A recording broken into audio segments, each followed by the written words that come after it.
Gracias a los organizadores por la invitación, gracias a las tres instituciones. El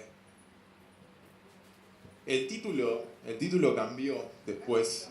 El título cambió. No, pero voy a explicar por qué cambió. Porque finalmente cuando vi la exposición de Pedro acá, se agregó al título la Asociación Filantrópica Israelita. ¿Y por qué se agregó la Asociación Filantrópica Israelita? Y qué alegría que tengo yo de poder presentar esto en esta mesa.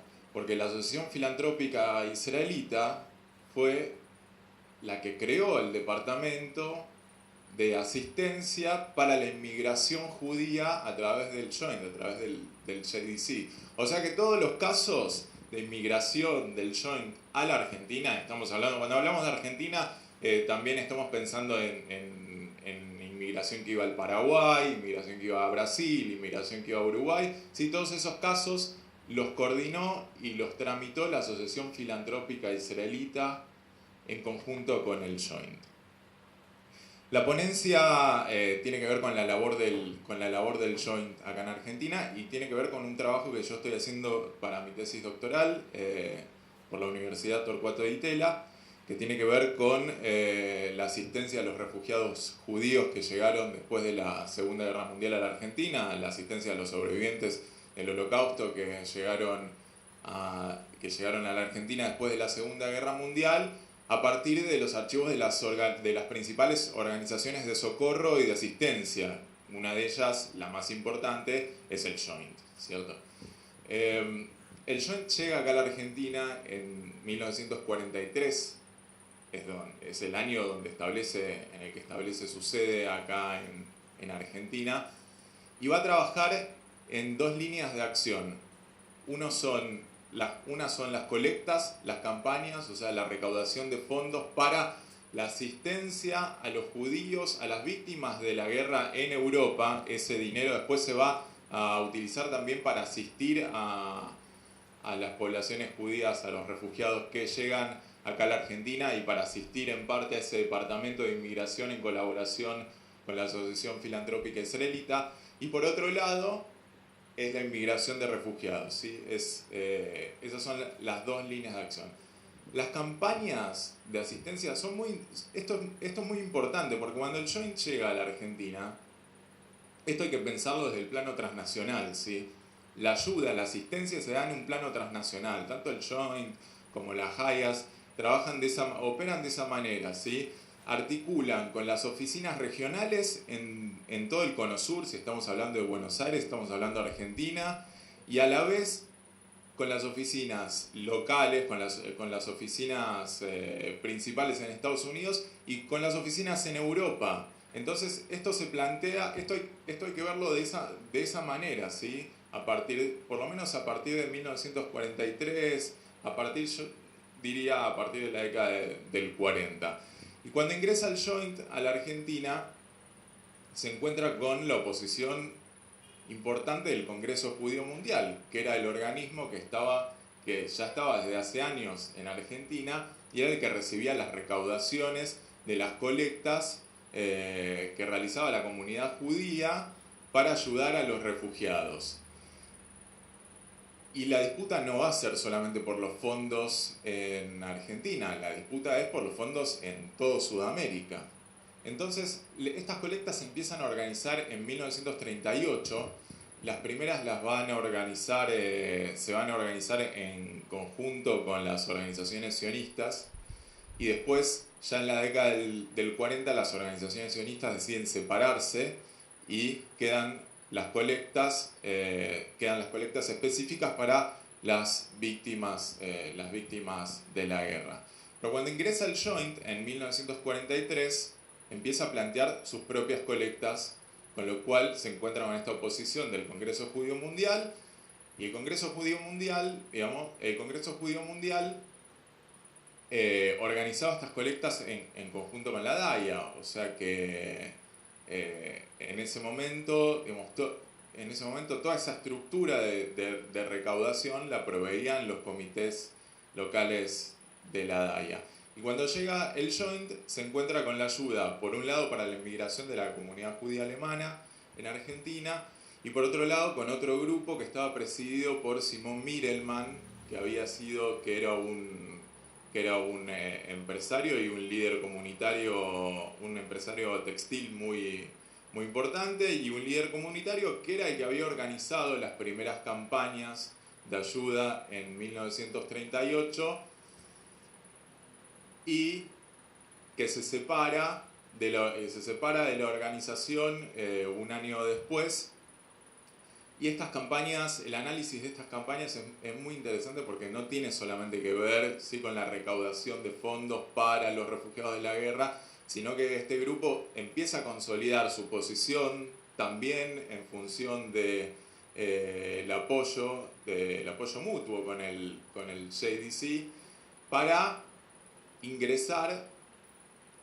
llevar esta disputa hacia adentro de las organizaciones judías locales. Y vamos a ver, este es Simón Mirelman, ¿sí? Estas son las primeras campañas que se dan en Argentina. Acá tienen una foto de las recaudaciones. El que tiene bigotes, no sé si se llega a ver bien, es Jacob Ben Lightman, que es el encargado de la oficina sudamericana del Joint. El Joint, cuando llega, la oficina sudamericana, en realidad al principio la oficina para toda Latinoamérica, la instala en Buenos Aires en 1943. Y estas son las colectas. Acá hay toneladas de aceite.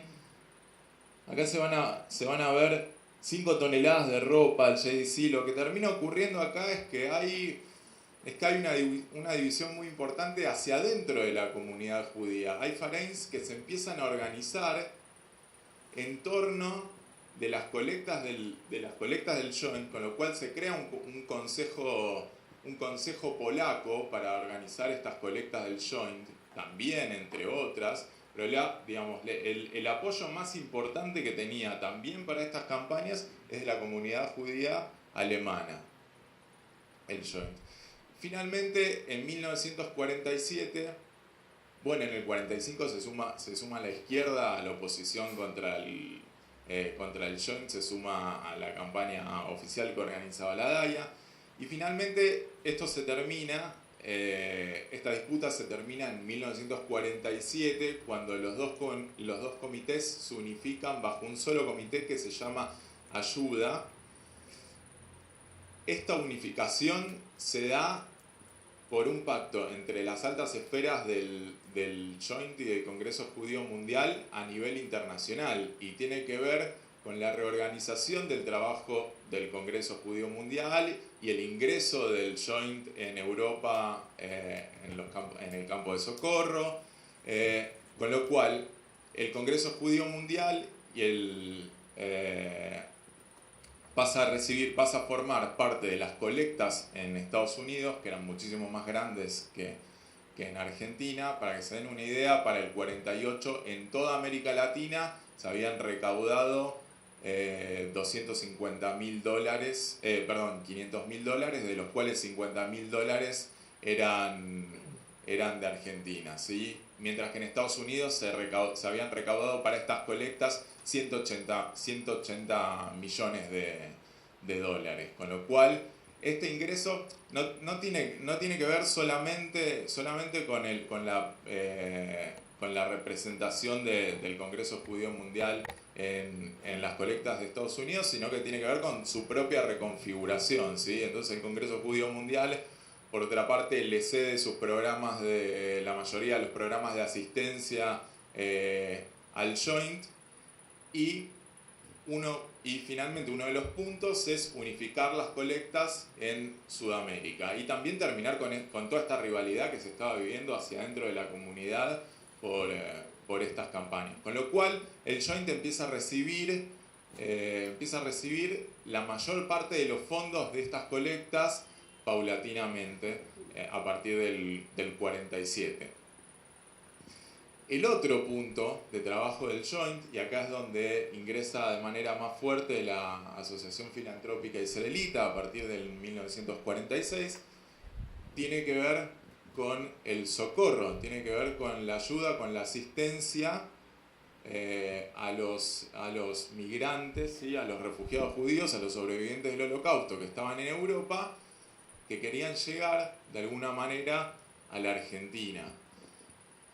Esta migración judía hacia la Argentina no se va a dar de manera directa. La Argentina tiene las puertas cerradas para, en su gran mayoría, después de la Segunda Guerra, para la inmigración judía. Los únicos casos donde algunos informes del Joint aparecen donde se da de manera más fácil es entre padres e hijos, digamos, para traer padres o hijos. En ese caso se podía conseguir lo que se llamaba la llamada para que pudieran ingresar al país legalmente. Pero la mayor parte se da hacia Paraguay. La Asociación Filantrópica Israelita forma un comité es un departamento de inmigración, en cooperación con el Joint, así se llama, y en las actas, lo miro a Claudio, no aparece este comité, porque manejan actas separadas, y por ahora los únicos archivos que yo pude encontrar de ese departamento están en el Joint, con lo cual los libros de acta no existen, pero el trabajo de la Asociación Filantrópica Israelita es mucho más grande de lo que se conocía, creo yo. Digo, no está, por lo menos, no aparece en la historiografía, ¿sí? Durante el principio del funcionamiento lo sostiene, durante los primeros tiempos lo sostiene la Asociación Filantrópica Israelita. Después abrimos a preguntas. En el segundo periodo, sobre todo a partir del 47, del 48, que es donde empiezan a ingresar más afluentes, el Joint empieza a colaborar, y las campañas, sobre todo la Junta, también les asigna un presupuesto para este departamento. ¿Qué es lo que hacía este departamento? Coordinaba con los comités en Sudamérica y en Europa la migración de los refugiados a la Argentina. Y pensar en esto quiere decir, en el primer periodo, la inmigración al Paraguay, por ejemplo, ¿sí? O sea, la inmigración al Paraguay, porque no ingresaban, porque no se podían obtener permisos de ingreso a la Argentina, llamadas a la Argentina. Entonces, los emigrantes se dirigían en su gran mayoría hasta 1948, por lo menos a través del Joint y de las Hayas, hacia el Paraguay. La mayoría no llegaba al Paraguay, ¿sí? Finalmente en los tránsitos se las arreglaba para llegar a la Argentina. Y acá es donde empiezan a intervenir lo que en Yiddish se conoce como los Magers, que aparecen en los archivos como Magers, que son gestores que de una manera no tan legal consiguen esos permisos de ingreso al Paraguay. Pero la organización, el trabajo de estas organizaciones, tanto del Joint, tanto de la Asociación Filantrópica Israelita, como del Hayas, de Soprotimis, que es la organización que administra los trabajos de las Hayas, es muy arduo, porque muchas veces esos permisos se vencen. Entonces hay que volver a renovarlos, hay que volver a encontrar los consulados donde finalmente pueden emigrar. Hay que coordinar todos esos trabajos con las oficinas del CONOSUR, y es muy complicado, y ellos ocupan de que finalmente esto funcione. Para eso se va a crear también un comité en Paraguay. En los primeros momentos este comité lo financia el Joint, ¿sí? Y lo que se financia también son las estadías en los tránsitos. Hay que tener en cuenta esta salvedad. Esto respeta ciertos patrones de la cadena migratoria anterior que se da. Es decir, Argentina ni los países sudamericanos no están abiertos a un plan de recepción de refugiados, como sí ocurre en Estados Unidos. Con lo cual, son los familiares de las víctimas los que empiezan a conseguir estos permisos y son los que les instalan en la agenda a estas organizaciones internacionales de refugio la posibilidad de migración hasta acá. Con lo cual estas agencias internacionales tienen que coordinar todo este trabajo, ¿sí?